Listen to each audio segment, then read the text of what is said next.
റിയൽമിയുടെ Narzo 10 series launch ചെയ്തിരിക്കുകയാണ്. Realme Narzo 10 സീരീസിൽ രണ്ട് ഫോണുകളാണ് വരുന്നത്.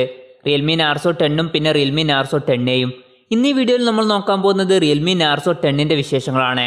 അതിനു മുമ്പ് ഇതുപോലുള്ള വീഡിയോസ് ഇനിയും കാണാൻ താല്പര്യമുണ്ടെന്നുണ്ടെങ്കിൽ ഈ ചാനലും സബ്സ്ക്രൈബ് ചെയ്യാവുന്നതാണ്. പിന്നെ അടുത്ത് വരുന്ന ഒരു ബെല്ലൈക്കണും കൂടി എനേബിൾ ചെയ്ത് വെച്ചാൽ ഞാൻ വീഡിയോസ് അപ്ലോഡ് ചെയ്യുമ്പോൾ തന്നെ നിങ്ങൾക്കതിൻ്റെ നോട്ടിഫിക്കേഷൻ ലഭിക്കുന്നതായിരിക്കും.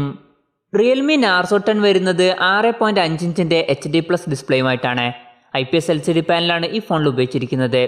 ശ്രദ്ധിക്കേണ്ട ഒരു കാര്യം, ഈ ഫോണിൽ നമുക്ക് HD+ ഡിസ്പ്ലേ മാത്രമേ ലഭിക്കുന്നുള്ളൂ. 12,000 രൂപ പ്രൈസ് റേഞ്ചിൽ വരുന്നൊരു ഫോണിൽ HD+ ഡിസ്പ്ലേ മാത്രമേ ഉള്ളൂ എന്നത് ഒരു നെഗറ്റീവായിട്ടാണ് എനിക്ക് തോന്നിയിട്ടുള്ളത്. കാരണം ഇപ്പം 11,000 രൂപ പ്രൈസ് റേഞ്ചിലൊക്കെ വരുന്ന ഫോണുകളിൽ നമുക്ക് ഫുൾ HD റെസൊല്യൂഷനൊക്കെ കിട്ടുന്നുണ്ട്. ഈ ഫോണിന് കോമ്പറ്റീഷനായിട്ട് വരാൻ പോകുന്ന ഫോണാണ് റെഡ്മി നോട്ട് 9 എന്ന ഫോണ്. പക്ഷേ ആ ഫോൺ ഇപ്പം ഇന്ത്യയിൽ ലോഞ്ച് ചെയ്തിട്ടില്ല. ഇപ്പം ഇന്ത്യയിൽ ഈ ഫോണിന് കോമ്പറ്റീഷൻ ആയിട്ടുള്ളത് റെഡ്മി നോട്ട് 8 എന്നുള്ള ഫോണാണ്. ആ ഒരു ഫോണിൽ നമുക്ക് 11,000 രൂപ പ്രൈസ് റേഞ്ചിൽ ഫുൾ HD റെസൊല്യൂഷൻ ലഭിക്കുന്നുണ്ട്. പിന്നെ 20:9 എന്നുള്ള ആസ്പെക്ട് റേഷ്യോയിലാണ് ഈ ഫോൺ വരുന്നത്. വാട്ടർ ഡ്രോപ്പ് നോച്ച് ഡിസൈനിലുള്ള ഒരു നോച്ച് കൊടുത്തിട്ടുണ്ട്. പിന്നെ ഈ ഫോണിൽ നമുക്ക് ഏകദേശം 89.8% സ്ക്രീൻ ടു ബോഡി റേഷ്യോ ലഭിക്കുന്നുണ്ട്. ഫോണിന്റെ ഫ്രണ്ടിൽ ഗൊറില്ല ഗ്ലാസ് 3യുടെ പ്രൊട്ടക്ഷൻ കൊടുത്തിട്ടുണ്ട്. കണ്ണിനൊന്നും വല്ലാതെ സ്ട്രെയിൻ വരാതിരിക്കാൻ വേണ്ടിയിട്ട് ഐ കെയർ മോഡ് എന്നുള്ള ഒരു മോഡ് കൊടുത്തിട്ടുണ്ട്. പിന്നെ ഫോണിന്റെ ഫിംഗർ പ്രിന്റ് സെൻസർ വരുന്നത് ഫോണിന്റെ ബാക്കിലാണ്. ഫോണിന്റെ ബാക്കിൽ നമുക്ക് പ്ലാസ്റ്റിക് ബാക്ക് ബോഡിയാണ് ലഭിക്കുന്നത്. പിന്നെ റിയൽമി എക്സ് എന്നുള്ള ഫോൺ ലോഞ്ച് ചെയ്തപ്പം അതിൻ്റെ കൂടെ റിയൽമി എക്സിൻ്റെ സ്പെഷ്യൽ എഡിഷൻ ഫോണും ലോഞ്ച് ചെയ്തിരുന്നു. റിയൽമി എക്സിൻ്റെ സ്പെഷ്യൽ എഡിഷൻ ഫോണിൽ ലഭിച്ചിരുന്ന അതേ ഒരു ബാക്ക് കവർ ഡിസൈൻ തന്നെയാണ് ഈ ഫോണിൽ നമുക്ക് ലഭിക്കുന്നത്. ഈ ഫോണ് 2 കളറുകളിലാണ് വരുന്നത്, ഗ്രീനും അതുപോലെ വൈറ്റും. പിന്നെ പെർഫോമൻസിനെ പറ്റി പറയുകയാണെങ്കിൽ മീഡിയാടെക്കിൻ്റെ ഹീലിയോ G80 എന്നുള്ള പ്രോസസ്സറുമായിട്ടാണ് ഈ ഫോൺ വരുന്നത്. 12,000 രൂപ പ്രൈസ് റേഞ്ചിൽ അത്യാവശ്യം തരക്കേടില്ലാത്ത നല്ലൊരു പ്രോസസ്സർ തന്നെയാണ് ഹീലിയോ G80 എന്നുള്ളത്. മാലി G52 എന്നുള്ള GPU ആണ് ഈ ഫോണിൽ ഉപയോഗിച്ചിരിക്കുന്നത്. ഈ ഫോണിൻ്റെ ആൻതോത്ത് സ്കോർ 2 ലക്ഷത്തിന് മുകളിൽ വരുന്നുണ്ട്. ഈ ഫോണിൽ നമുക്ക് 4 GB റാമാണ് ലഭിക്കുന്നത്. 128 GB ഇൻറ്റേർണൽ ലഭിക്കുന്നുണ്ട്. LPDDR4Xൻ്റെ റാമാണ് ഈ ഫോണിൽ ഉപയോഗിച്ചിരിക്കുന്നത്. പിന്നെ മെമ്മറി എക്സ്പാൻഡ് ചെയ്യണമെന്നുണ്ടെങ്കിൽ ഈ ഫോണിൽ നമുക്ക് ഡെഡിക്കേറ്റഡ് മെമ്മറി കാർഡ് സ്ലോട്ട് ലഭിക്കുന്നുണ്ട്. അതായത് 2 സിം യൂസ് ചെയ്യുമ്പോൾ തന്നെ ഒരു മെമ്മറി കാർഡ് നമുക്ക് സെപ്പറേറ്റ് ആയിട്ട് യൂസ് ചെയ്യാം. പിന്നെ ആൻഡ്രോയിഡ് 10 ബേസ് ചെയ്തിട്ടുള്ള റിയൽമി UI സോഫ്റ്റ്വെയറുമായിട്ടാണ് ഈ ഫോൺ വരുന്നത്. ക്യാമറയെ പറ്റി പറയുകയാണെങ്കിൽ ഫോണിൻ്റെ പിന്നിൽ നമുക്ക് 4 ക്യാമറ സെൻസേഴ്സാണ് ലഭിക്കുന്നത്.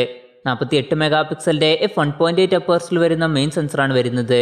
ഇത് ഏത് സെൻസറാണെന്നുള്ള കാര്യം അവർ മെൻഷൻ ചെയ്തിട്ടില്ല. മിക്കവാറും സാംസങ്ങിൻ്റെ സെൻസർ ആയിരിക്കാനാണ് സാധ്യത.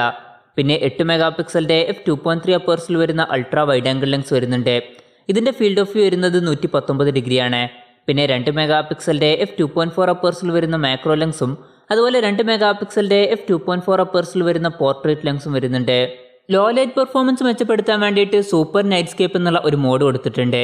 ഫോണിൻ്റെ ഫ്രണ്ടിൽ നമുക്ക് 16 മെഗാ പിക്സലിൻ്റെ f2.0 അപ്പേഴ്സിൽ വരുന്ന സെൽഫി ക്യാമറയാണ് ലഭിക്കുന്നത്. ബാറ്ററിയെ പറ്റി പറയുകയാണെങ്കിൽ 5000 mAhൻ്റെ ബാറ്ററിയുമായിട്ടാണ് ഈ ഫോൺ വരുന്നത്. അപ്പോൾ ഈ ഫോണിൽ നമുക്ക് അത്യാവശ്യം നല്ലൊരു ബാറ്ററി ബാക്കപ്പ് ലഭിക്കും. പിന്നെ ഈ ഫോണിൽ 18 വാട്ടിൻ്റെ ഫാസ്റ്റ് ചാർജിങ് സപ്പോർട്ട് ചെയ്യുന്നുണ്ട്. Type-C ചാർജിംഗ് പോർട്ടുമായിട്ടാണ് ഈ ഫോൺ വരുന്നത്. പിന്നെ ഈ ഫോണിൽ റിവേഴ്സ് ചാർജിങ് എന്നുള്ള ഫീച്ചർ കൊടുത്തിട്ടുണ്ട്. അതായത് ഈ ഫോൺ വെച്ചിട്ട് നമുക്ക് മറ്റ് ഫോണുകൾ ചാർജ് ചെയ്യാൻ കഴിയും, ഒരു OTG കേബിൾ വെച്ചിട്ട്. പിന്നെ ഈ ഫോണിൻ്റെ വില വരുന്നത് 11,999 രൂപയാണ്. മെയ് 18 മുതൽ ഫ്ലിപ്കാർട്ട് വഴിയും അതുപോലെ realme.com വഴിയുമാണ് ഈ ഫോണിൻ്റെ സെയിൽ സ്റ്റാർട്ട് ചെയ്യുന്നത്. അപ്പോൾ ഓവറോൾ പറയുകയാണെന്നുണ്ടെങ്കിൽ ഈ ഫോണിന് വില കുറച്ച് കൂടുതലായിട്ടാണ് എനിക്ക് തോന്നിയിട്ടുള്ളത്. കാരണം ഇതിനേക്കാൾ കുറഞ്ഞ പ്രൈസ് റേഞ്ചിൽ ഇപ്പം നമുക്ക് ഫുൾ HD റെസൊല്യൂഷനിൽ വരുന്ന ഫോണുകളൊക്കെ കിട്ടുന്നുണ്ട്. പിന്നെ ഈ ഫോണിന് കോമ്പറ്റീഷനായിട്ട് വരാൻ പോകുന്ന ഒരു ഫോണാണ് റെഡ്മി നോട്ട് 9 എന്ന ഫോണ്. ആ ഒരു ഫോണും ഇതേ ഒരു പ്രൈസ് റേഞ്ചിൽ ലോഞ്ച് ചെയ്യാനാണ് സാധ്യത. അങ്ങനെ റെഡ്മി നോട്ട് 9 എന്ന ഫോൺ ഈ പ്രൈസ് റേഞ്ചിൽ ലോഞ്ച് ചെയ്യുകയാണെന്നുണ്ടെങ്കിൽ ഈ ഫോണിന് 8ൻ്റെ പണിയായിരിക്കും. കാരണം ഇതിനേക്കാൾ ബെറ്റർ ആയിട്ടുള്ള ഡിസ്പ്ലേയും അതുപോലെ പ്രോസസ്സറും ആ ഫോണിൽ നമുക്ക് ലഭിക്കും. പിന്നെ ഈ ഫോണിനെ പറ്റിയിട്ടുള്ള നിങ്ങളുടെ അഭിപ്രായം ജസ്റ്റ് ഒന്ന് കമൻറ്റ് ചെയ്യുക.